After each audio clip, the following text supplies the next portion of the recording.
This is the Japan Rail Pass, also known as JR Pass.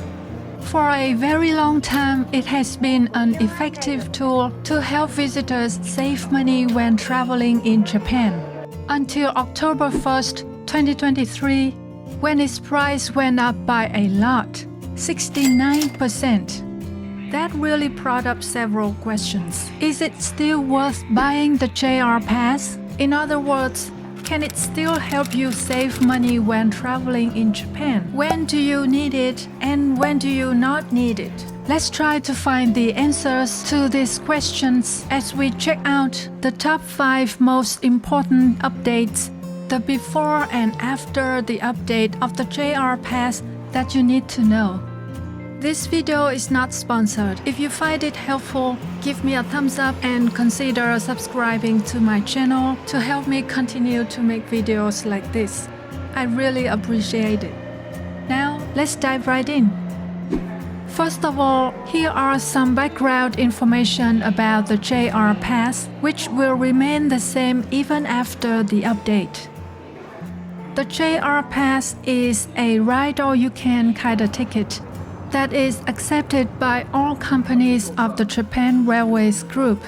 And since these companies cover the majority of the railway network in Japan, the JR Pass is widely considered as a national train pass, covering the areas from Hokkaido to the Kyushu island of Japan.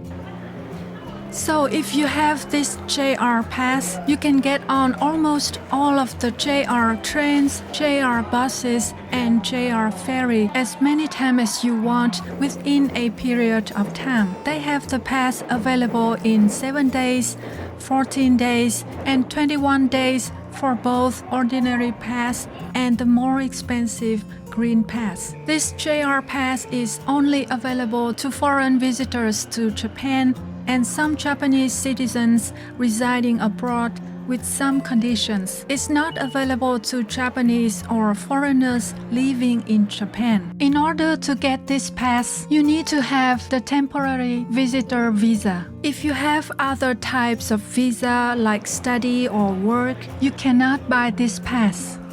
Some countries have the visa exemption agreement with Japan, so you don't need to apply for a visa when coming to Japan.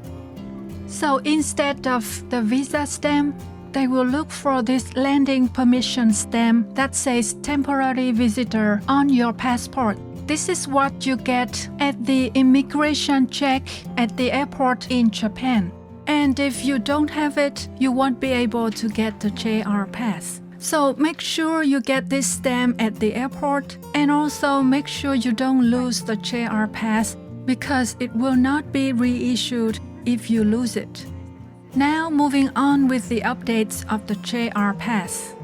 The first update is that the new price has been effective from October 1st, 2023. Not only the new price, but also all the updates we'll cover in this video have also been effective from October 1st, 2023. The second update is that the new price is about 69% more expensive than the previous one. Let's have a look at the new price. For example, the ordinary type 7-day pass is 50,000 yen, which is 69% more expensive. The 14-day pass is 80,000 yen, 69% more expensive. And the 21-day pass is 100,000 yen, 65% more expensive. And the Green Pass is about 40% more expensive than the ordinary one. Update number 3 is that the price of the JR Pass is gonna be the same regardless of where you buy it. So previously, buying the JR Pass from a travel agency in your country was cheaper than buying online directly from the JR website. Now, whether you buy it from a travel agency or you buy it online, the price is gonna be the same. Update number 4 is that They have stopped selling the JR Pass in Japan after a period of trial selling at the JR travel service centers within the country. So that leaves you with only two options of where to buy the JR Pass. Option 1 is to buy from a travel agency, and option 2 is to buy online from the JR website. The difference between these two options is the ability to reserve seats online before you come to Japan. And this online reservation is only available to those who buy the JR Pass online directly from the JR website. So why you need this function?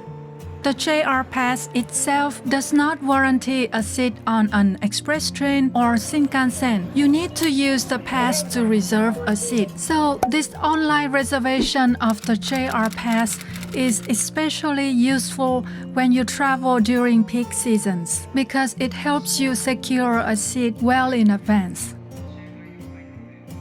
Update number 5 is that you'll have to pay extra to get on the fastest bullet trains.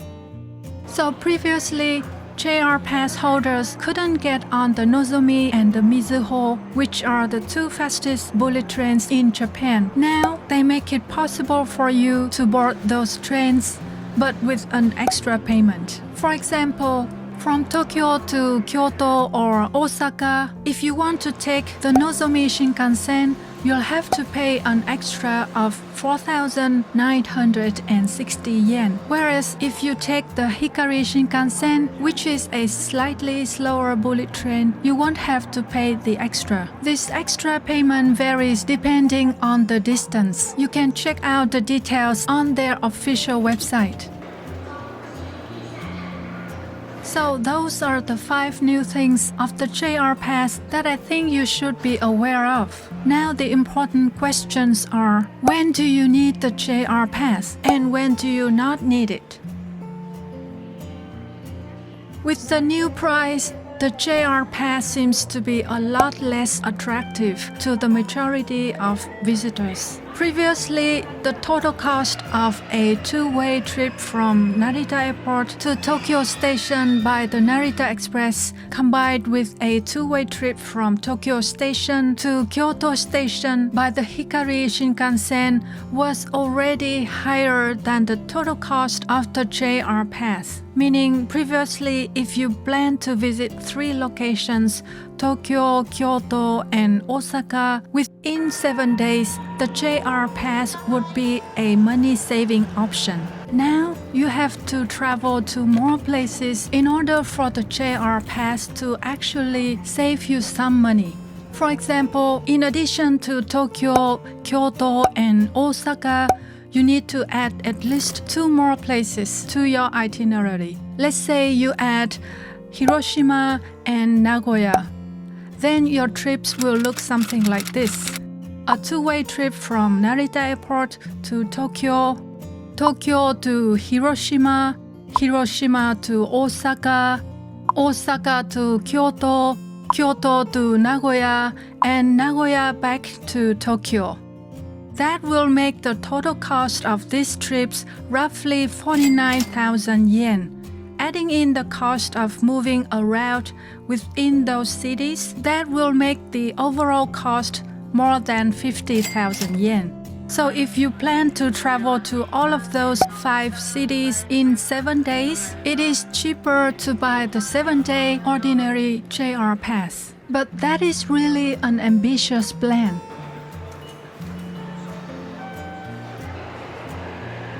On the other hand, if your plan is just to stay in Tokyo for a few days, maybe just going to nearby cities like visiting Mount Fuji, Lake Kawaguchi, Nikko, etc., then it's not worth buying the JR Pass. Instead, you may want to check out other options like the Tokyo White Pass. Or if your plan is just to visit 2 to 3 cities, for example, Tokyo, Osaka, Kyoto, it's not worth buying the JR Pass either. In that case, it is cheaper to just buy a one-off single ticket. You can reserve the bullet train tickets online before coming to Japan on the official JR application called SmartX. They do offer discounts for early bookings.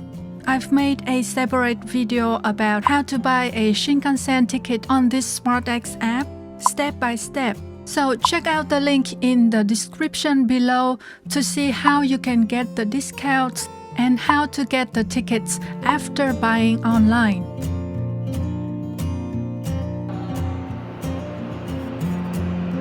Well, that's it for today's video. Thank you so much for watching. Until my next video, take care and have a nice day.